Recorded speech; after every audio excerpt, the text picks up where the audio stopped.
이 ETF 시장이나 이런 것들이 이제 한국에서 도입이 되게 됐었을 때는 새로운 이 투자의 생태계가 충분히 이제 빌드업될 수 있는 부분들이 있거든요. 금융기관들도 생길 수 있고 크립토 관련된 프로젝트들도 더 활발하게 진행이 될 수 있고 이런 이제 잠재성이 있죠. 그래서 저는 개인적으로는 치열하게 논의를 했으면 좋겠다.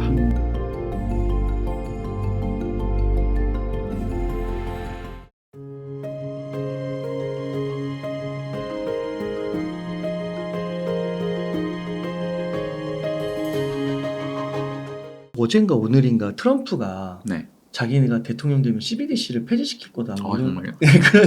그런 말을 했다고 보도는 나오는데요. 네.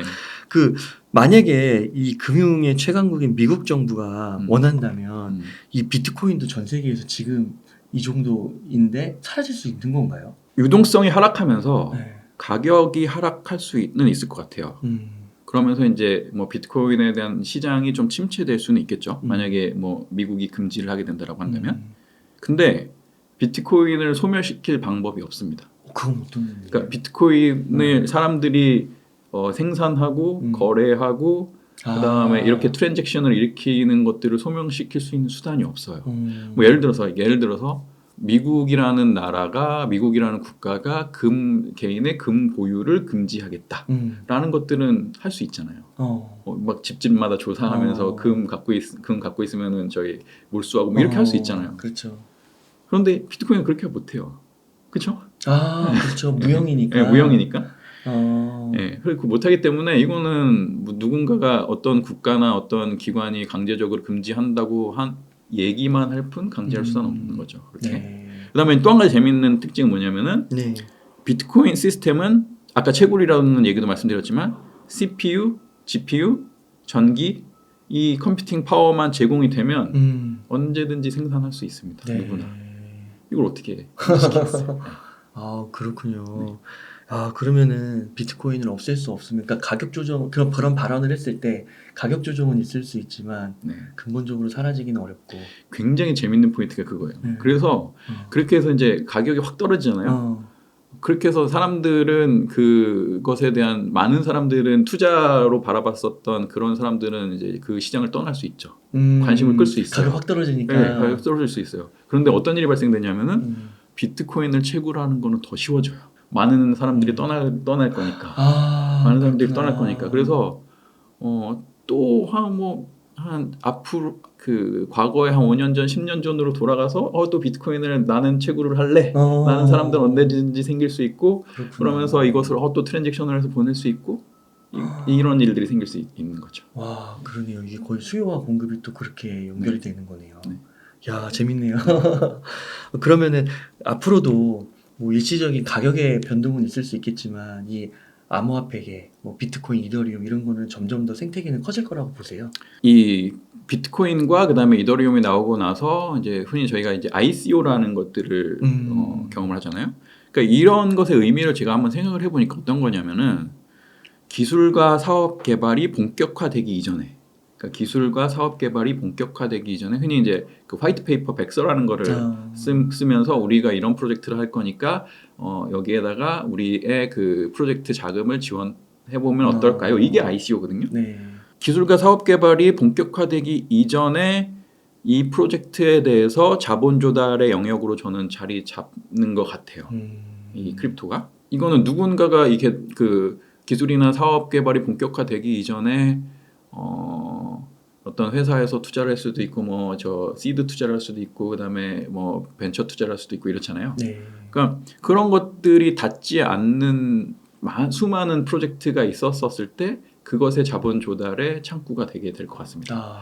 근데 이제 뭐 두 가지 케이스가 있겠죠. 기존의 어떤 금융 시스템이 이 크립토나 이런 것들을 보면서 우리가 그 영역으로 더욱 더 확장을 하게 돼서 뭐 크립토가 필요 없어지게 되면 그러면 이제 크립토는 줄어들 수 있겠고.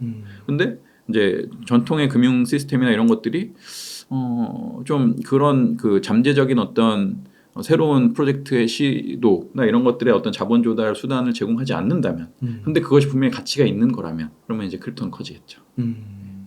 그렇군요. 그럼 이제 비트코인 질문 드렸으니까 이제 이더리움을 한번 질문을 드려볼게요.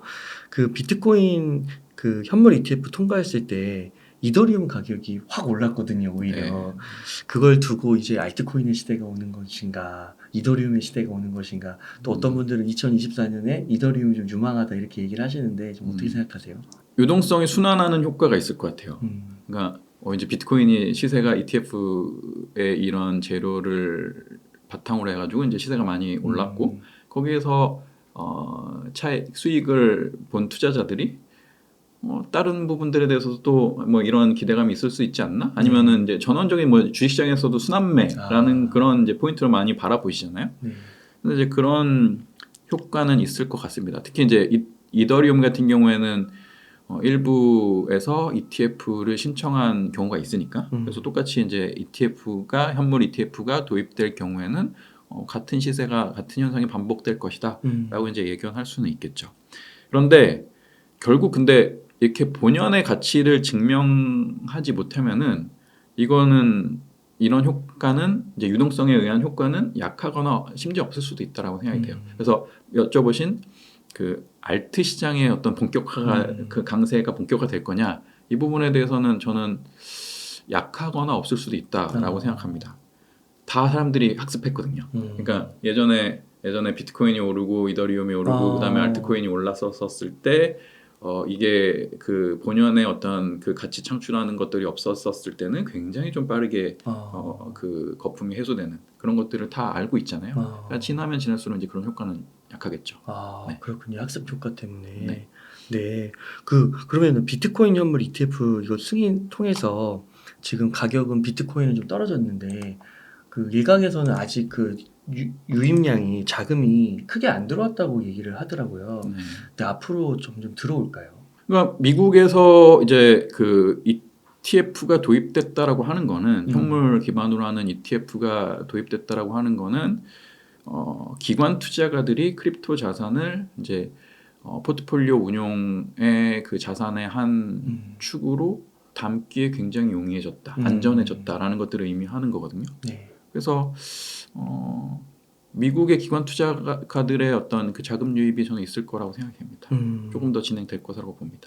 그렇군요. 그러니까 어떤 분들은 이게 ETF가 통과된 거지 제도적으로 돈이 들어오려면 뭐 결제 라인 같은 거를 거쳐야 돼서 한 2, 3개월은 있어야지 이제 본격적으로 들어올 거다 이런 얘기도 하시더라고요. 네, 뭐 저는 얼마나 빨리 들어올 것인가, 뭐 그리고 얼마나 그 효과가 우리 시장에 있을 것인가라는 부분들은 지금 제가 감히 이제 그 추산을 할 수 있는 부분은 아닌 것 같아요. 네. 그러면은 그 작년만 하더라도 2022년에 FTX 사태 있으면서 크게 하락을 해서 크립토 윈터라는 말이 있었고 작년에는 그래도 좀 비트코인이 100% 이상 올랐고 4계절 중으로 따지면 지금은 좀 크립토 무슨 계절에 좀 있는 것 같아요? 2022년에 이제 테라 루나 붕괴 사태, 네. 시스템 붕괴 사태가 있었고 또 하반기에 이제 FTX 파산이 된 다음에 이제 크립토 윈터가 왔잖아요. 네. 그러면서 한 1년 정도가 지나고 나서 작년 하반기부터 조금 더 이제 좀 회복을 하기 시작하고 지금은 굉장히 좀 강한 상태에서 이제 좀 조정이 되고 있는 상태잖아요. 그러니까 윈터가 지나가는 중이다라고 생각할 수가 있을 것 같아요. 그러니까 제가 왜 봄이나 여름이 아니라라고 생각하냐면은 네. 아직 안 왔다라고 생각하냐면은 이거는 그러니까 크립토 자체로 봤었을 때 이 크립토 윈터가 끝나고 굉장히 붐된 시장에서 이게 본격적으로 시장이 개화되는 거냐, 활성화되는 거냐라는 그런 느낌은 아직 없어요. 그런 느낌은 아직 없어요. 그러니까 겨울이 약간 좀 따뜻해지는 느낌인 거죠. 그리고 또 하나의 이유는 뭐냐면 또 하나의 제가 생각하는 거는 뭐냐면은 지금 실물 경제하고 전통 금융시장 같은 경우에는 미국 같은 경우에는 이제 가을에서 겨울로 넘어가는 상태고, 그죠? 왜냐면 미국 주식시장 같은 경우는 굉장히 좋았잖아요. 그래서 근데 이제 좀 이렇게 조정이나 이런 것들을 조금 그 예상하는 분들도 많고, 그다음에 실물 경기 둔화도 시작될 거라고 보는 분들도 많고, 뭐 금리가 올라간 부분들의 여파가 이제는 조금 나타나기 시작할 거다라고 보는 분들도 많고, 저도 그렇게 생각합니다. 그래서 실물 경제와 금융시장 같은 경우에는 전통 금융시장 같은 경우에는 미국은 가을에서 겨울로 넘어가는 단계고, 중국과 한국 같은 경우에는 사실은 지금 계속 겨울이잖아요. 그죠? 그래서 저는 이 전통 금융시장이랑 그다음에 크립토 시장이 저는 상호작용할 것으로 보거든요. 네. 왜냐면 비트코인 현물 ETF 도입이나 이런 것들도 있고 해서 그래서 이거를 종합적으로 보고 났었을 때 크립토 윈터가 다 끝났다. 스프링이 오고 있다. 스프링을 지나서 이제 썸머가 올 거다라고 단언하기에는 지금은 조금 어렵다라고 생각해요. 그래서 겨울이 지나가는 중이다라고 생각합니다. 그러면 겨울이 지나가면 봄, 여름 이렇게 가면은 가격이 오른다는 걸로 볼 수 있잖아요. 그쵸. 뭐 가치가 형성이 되고 이렇게 됐었을 때는 오를 수 있겠죠. 네. 그러면은 비트코인 가격은 저점 대비해서 거의 2배 이렇게 올라, 2배가 뭐야? 3배까지도 거의 오른 것 같은데요. 3배에서 조금 이제 빠진 건데요. 네. 그러면은 현 시점에서도 겨울이면 매수해도 괜찮은 시기라고 보세요? 저는 그 자산 배분의 관점에서는 편입해야 된다고 생각해요. 지금 가격, 지금 이렇게 많이 오른 가격에서도. 그런데 단기 시장의 측면에서는 솔직히 모르겠습니다. 네. 그러면 포트폴리오 차원에서 네. 뭐 주식, 채권 이런 거. 그렇죠. 그러니까 장기의 관점에서 내가 이 포트폴리오를 주식도 있고 부동산도 있고 채권도 있고 이렇게 됐었을 때 크립토가 없으신 분이라면은 이게 장기적으로 이게 충분한 어떤 잠재적으로 포텐셜 가치를 창출할 수 있는 투자 자산이기 때문에 편입하실 필요가 있다고 생각해요. 그런데 과연 지금이 진짜 그 적기냐라는 부분에 대해서는 누구도 알 수 없죠. 이미 정말. 좀 보수적으로 해야겠네요. 네. 그러면 포트폴리오에 만약 편입시키면 100% 중에 한 몇 %까지 가능하다고 보세요? 제가 그 포트폴리오에 대해서 조금 말씀을 드리는 게 있는데 온리 크립토만을 추천하진 않고요. 그러니까 포트폴리오를 적절하게 잘 안정적으로 지속 가능하게 구축하는 게 필요하다고 생각이 되는데 저는 평균적으로 그 개인 투자자분들께 조언드리는 거는 60% 정도는 좀 그 부동산에 좀 투자 내지는 점유 내지는 거주를 해야 된다라고 생각하는 편입니다. 왜냐면 우리 생활이 굉장히 중요하죠. 그다음에 나머지 60%에 대해서 좀 그 투자를 적정하게 배분했으면 좋겠다. 나머지 그 부동산의 40, 그다음에 이제 나머지 60에 대해서 좀 이제 포트폴리오를 구축했으면 좋겠다라고 이제 추천을 드리는데 좀 단순하는 게 좋은 것 같아요. 그래서 60%에 대해서 4개의 자산군에 대해서 추천을 드리는데 첫 번째는 현금성 자산, 뭐 외환 같은 거, 뭐 국채 상장 지수 펀드 같은 거 여기에 15%, 그다음에 위험 자산, 주식 현물, 뭐 펀드, ETF 이런 거에 이제 15%, 그다음에 크립토 자산 여기에 15%. 와, 15%. 네. 높네요. 네. 그리고 현금, 원화 15%. 그래서 부동산 40, 그다음에 현금성 자산 15, 그다음에 위험 자산 15, 크립토 자산 15, 완전 현금 15. 이렇게 해서 운영을 해보시는 걸 추천드립니다. 네. 레이 달리오 이런 분들은 한 5% 정도밖에 얘기 안 하시더라고요. 레이 달리오 같은 분은 굉장히 큰 사이즈를 아마 추천을 드리는 기관 투자가들 대상으로 하는 것이기 때문에 5%만 해도 굉장히 큰 규모일 거예요. 개인 투자자분들은 좀 미래 포텐셜을 좀 많이 반영할 수 있는 자산에 대해서 좀 저는 조금 더 비중을 높여서 투자하면 좋겠다라고 생각합니다. 네. 좋습니다. 그러면은 그 비트코인 가격이 이제 겨울을 지나서요. 만약 봄, 여름, 가을까지 이렇게 가면 단기, 중기, 장기적으로 얼마까지 보세요? 이거는 제가 이 말씀을 좀 드려볼게요. 그러니까 비트코인의 적정가가 얼마냐라는 부분들에 대해서 많은 분들이 10만 불을 좀 얘기했었어요. 10만 불, 한 개당 10만 불. 10만 불? 1억? 한 1억 조금 넘는 지금 한 1억 3천만 원 정도 되겠죠. 근데 이 로직을 이 로직을 한번 생각해 보시면은 어떤 거냐면은 비트코인은 2140년에 2100만 개가 이 발행이 되면 끝이거든요. 그러면은 10만 불 곱하기 2100만 개를 하면 되잖아요. 10만 불 곱하기 2100만 개를 하면은 전체 시가총액이 나와요. 그러면 시가총액이 얼마냐면은 21조 달러예요. 21조 달러. 21조 달러가 어느 정도 금액이냐면은 2026년 중국의 명목 GDP 정도 됩니다. 지금 중국의 GDP가 한 17조 달러 정도 될 거예요. 근데 이제 이게 5, 6, 한 이제 2년 뒤에 한 되게 되면은 21조 달러가 되거든요. 1년 명목 GDP요. 1년 명목 GDP. 와. 그러면은 엄청 크네. 이제 만약에 그러니까 네. 비트코인이 이렇게 장기적으로 계속 뭔가 이렇게 가치 창출을 해가지고 지금의 중국 그러니까 한 2년 뒤에 중국 GDP 정도의 어떤 부가가치를 창출할 수 있을 거다라고 보는 로직이 바로 이제 비트코인 한 개당 10만 불 정도가 되는 거죠. 안 될 것 같은데요. 그러니까 이것에 이제 동의하는 분들은 이제 그 정도의 어떤 타겟 프라이스를 가지실 거고 좀 안 될 것 같다라고 하시는 분들은 이제 깎아야 되겠죠. 지금 한국 원화로 한 6천만 원 정도 되나요? 비트코인? 네. 그쵸. 지금 5,500 되나? 네. 많이 빠져가지고. 그 정도. 그럼 이게 멀지 않아요. 그러니까 10만 불이라는 타겟 프라이스가 지금 뭐 그 기대 수익률을 봤었을 때 100%밖에 안 되는 거거든요. 그 시가총액으로 막 따지면 그럼 금 같은 경우는 네. 이미 막 중국을 훨씬 넘었겠네요. 그럼요. 네, 맞습니다. 네. 애플도 그렇고. 네. 그래서 이제 크립토 자산에 대한 어떤 이제 밸류에이션이라는 것들을 지금 사실상 이제 전통적인 측면에서 하기가 어려운 측면이 있죠. 어려운 측면이 있어서 이거를 뭐 단기적 이게 얼마가 적정 가격이냐, 그다음에 얼마까지 오르고 얼마까지 조정될 것이냐라고 판단할 수 있는 근거가 사실 없습니다. 없어요. 네. 그거는 이제 각자가 판단을 하셔야 되는데.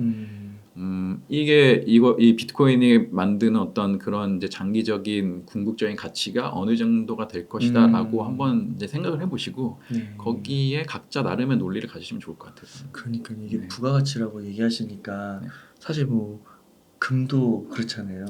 그래도 비트코인도 부가가치 측면은 잘 모르겠는데 그냥 자산 축적 이런 관점에서 또 보면 좀 얘기가 달라질 것 같기도 하고. 그렇죠. 근데 이제 비트코인 아까 말씀드렸지만 이 비트코인은 굉장히 자본 조달에 있어서 되게 흥미로운 점들이 많은 거예요. 채굴을 할 수도 있고, 그다음에 장외 시장에서 시세가 형성이 되기도 하고, 장내 시장, 그다음에 ETF 시장. 그래서 여기에서 이제 이 시가총액이 형성이 돼 있으면은 이걸 가지고 내가 새로운 프로젝트를 할 수 있는 그런 수단이 되거든요. 자본 시장의 어떤 그 핵심적인 기능이잖아요. 이거를 전통 채권, 뭐 전통 주식, 대출 시장에서는 제공을 못 해주고 있는데 비트코인이나 이더리움이나 크립토에서는 제공을 하는 거죠. 이런 측면에서 봤었을 때 어떤 역할을 하게 될까라는 부분들을 각자 한번 좀 그 로직을 한번 설정해 보시면 좋을 것 같아요. 네. 이더리움은 얼마 할 것 같으세요? 이더리움 같은 경우 조금 더 어려워요. 왜냐면은 비트코인은 발행량이 고정돼 있는데 이더리움은 계속 발행이 되거든요. 그래서 조금 더 고민해 보겠습니다. 네. 그 지난 불장도 경험해 보셨잖아요. 네. 그래서 막 8천만 원 가고 이더리움은 500만 원 가고 그때 보시면서 좀 과열됐다고 생각을 하셨나요? 아니면 더 여기서 갈 수도 있다 막 이렇게 생각도 하셨나요? 그러니까 저는 전통 시장을 아주 오래 바라봤기 때문에 시세가 아주 빠르게 오르는 현상들을 굉장히 좀 불편하게 바라봐요. 되게 불편하게 느껴요. 그래서 그건 비트코인과 이더리움도 동일해요. 네. 알겠습니다. 그러니까 자기만의 뭔가 그 판단을 그러니까 다른 건 참고만 하고 거기서 합당하다는 걸 이렇게 모아보기도 하고 그러면서 계산해보고 그래야 되겠네요. 그렇습니다. 그리고 또 전통적인 방법만으로 또 해결이 안 되는 부분도 물론 있는 거고. 맞습니다. 네. 보실 때 그 미국에서 이 비트코인 현물 ETF 승인됐을 때 한국 금융계는 약간 혼란에 빠진 것 같다. 그리고 왜냐면은 이제 이거를 투자를 못하게 하니까요. 그래서 어떤 뉴스에서는 1,300조의 신생 산업의 기회를 놓치는 거다. 이렇게까지도 뉴스를 내더라고요. 어떤 생각을 좀 하셨어요? 어려운 결정이다라는 생각을 했어요. 어려운 결정을 생각했고, 그러니까 정책 당국의 입장에서 봤었을 때는 굉장히 좀 어려운 상황에 놓여져 있구나라는 그런 생각을 했습니다. 그래서 어렵다는 게 우리나라 돈이 외국 나가서 그런 건가요? 승인해 줬었을 때 우리 정책 당국의 입장이 어떻게 비춰질까?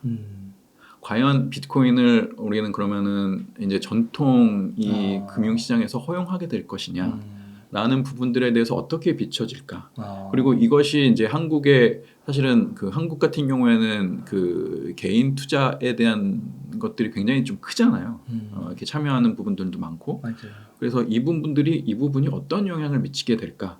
라는 부분들에 대해서 되게 정책 당국의 입장에서는 고민이 굉장히 크구나라는 부분들을 느꼈어요. 그런데 이제 대신 저는 그 생각은 좀 들어요. 그러니까 이 ETF 시장이나 이런 것들이 이제 한국에서 도입이 되게 됐었을 때는 새로운 이 투자의 생태계가 충분히 이제 빌드업될 수 있는 부분들이 있거든요. 네. 그래서 금융기관들도 생길 수 있고, 그다음에 크립토 관련된 프로젝트들도 더 활발하게 진행이 될 수 있고, 그다음에 그것과 관련된 어떤 전문성 있는 어떤 사업이나 일자리도 생길 수 있고요. 네. 이런 이제 잠재성이 있죠. 그래서 저는 개인적으로는 치열하게 논의를 했으면 좋겠다.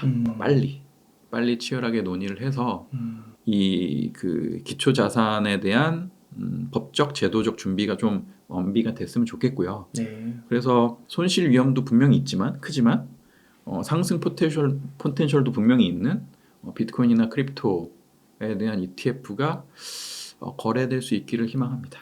시간의 문제이지 결국은 될 거다. 이런 말에 대해서는 어떻게 생각하세요?